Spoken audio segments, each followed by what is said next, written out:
Allez, il nous reste à vous présenter avant la pause donc les résultats de la mission d'accompagnement au développement des CAE du bâtiment avec Charles-Henri Monteau. Il vous a mis la pression. La pause était à quelle heure? Elle était à 15h45. On a 6 minutes de retard déjà. Bon, on va aller très vite. Hein. Et les CAE, de toute façon, je vais dire absolument l'essentiel. Et ce qui nous intéresse concernant les CAE, c'est vraiment ce qu'on va être en capacité de faire. Alors pour ceux qui ne connaissent pas forcément très bien les CAE, c'est un peu... Voilà, la chronologie, je ne vais pas la faire. D'abord, je ne suis pas sûr de bien la connaître exactement, mais c'est fondé sur un contrat de travail qui est un peu particulier, qui est le contrat d'entrepreneur salarié associé, et qui permet, soit sous forme de SCIC, soit sous forme de SCOP, de créer une nouvelle forme de coopérative qui consiste en fait à transformer une activité d'indépendant en salaire régulier. Et il y a des coopératives qui se sont formées, tous métiers confondus, en apportant tout un support à ces coopératives. Et puis nous, au niveau de la fédération BTP, on a vu tout l'intérêt qu'on pouvait tirer de ces CAE. Pourquoi? Tout simplement parce que regrouper sous une structure des indépendants, ça pouvait être un moyen de développement important, et puis d'un autre côté, ça permettrait de les aider. Un moyen de développement important, tout simplement pourquoi? Parce que le marché du particulier est un marché absolument considérable dans le monde du bâtiment. En gros, pour 1 euro de B2B, il y a 1 euro de B2C, hein, directement chez le particulier. Et en fait, la forme CAE se prête extrêmement bien à ce marché du particulier. Hein, on a tous subi quelques vicissitudes quand on demande à une structure pas très structurée d'intervenir. On peut tomber sur le meilleur, mais parfois on peut tomber sur le pire. Et donc en fait, l'idée de la CAE, c'est de coupler les bienfaits d'un indépendant qui a beaucoup d'inaptitude personnelle, qui connaît ses clients particuliers, etc., avec une structure qui protège en fait les clients. Et qui soit extrêmement pérenne dans le temps. Donc, il est où le petit boîtier? Très rapidement, pour vous donner ça, on est au niveau des... Ah bah merde, j'ai appuyé... hop, c'est bon, là, on peut revenir en arrière. Oh là. Bon... Bon, très rapidement, on n'a pas encore une masse énorme, mais quand même, hein, en 2021, on a en gros une vingtaine de CAE. Ce dont je parle, ce sont les CAE qui ne sont spécialisés que en bâtiment. Il y en a qui sont bâtiment plus autre activité, puis il y en a plein dans d'autres activités. Donc, nous, ce qui nous intéresse, c'est les CAE qui sont spécialisés dans le bâtiment.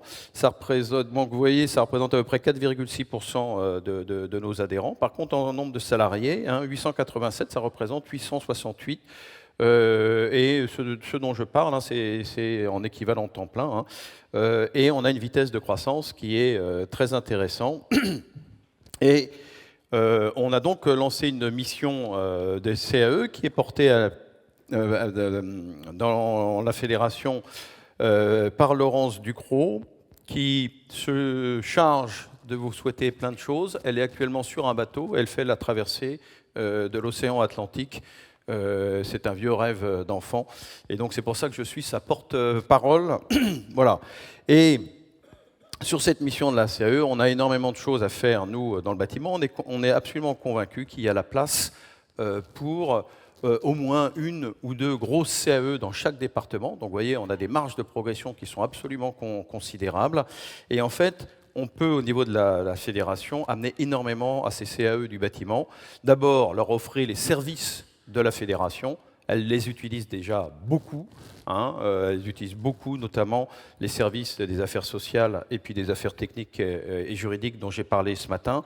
Et ça, évidemment, on va continuer. On peut utiliser la fédération pour avancer avec elle sur des problèmes qui sont très compliqués, très spécifiques à nos métiers et qui sont relatifs à toutes les problématiques d'assurance, de prévention, de sécurité, on est quand même dans un milieu avec énormément de spécificités, de réglementation. C'est pas forcément facile d'aller chercher des décennales, etc., etc. Et donc, je sais qu'il y a eu des actions, notamment auprès de la SMA, concernant les CAE, et nous vous en remercions. Et on est là, nous, pour apporter à nos assureurs toute la garantie de la qualité de prestation de CAE du bâtiment. Et puis, il y a une dernière chose, cher Franck. Il y a Franck Perrault qui est avec nous, là, qui est le premier vice-président de la FFB, et il y a Olivier Saleron, normalement, qui m'a dit qu'il était arrivé, c'est ça? Il arrive. Donc ce sera pour notre prochaine... Et au niveau de la fédération, il y a quelque chose qui commence à bien marcher, tu sais, c'est toute l'action fière d'être artisan. Et donc la fédération peut être un excellent lien avec la FFB pour essayer d'accélérer cette création de CAE, et de fabriquer des structures qui permettent à ces entrepreneurs d'être dans un environnement sécurisé. Voilà. Et on a des très belles réussites. Et on fait des très belles choses en CAE. On a des très très belles réussites d'entreprise. Et en fait, dans nos réflexions, évidemment, trouver des bons entrepreneurs, c'est compliqué.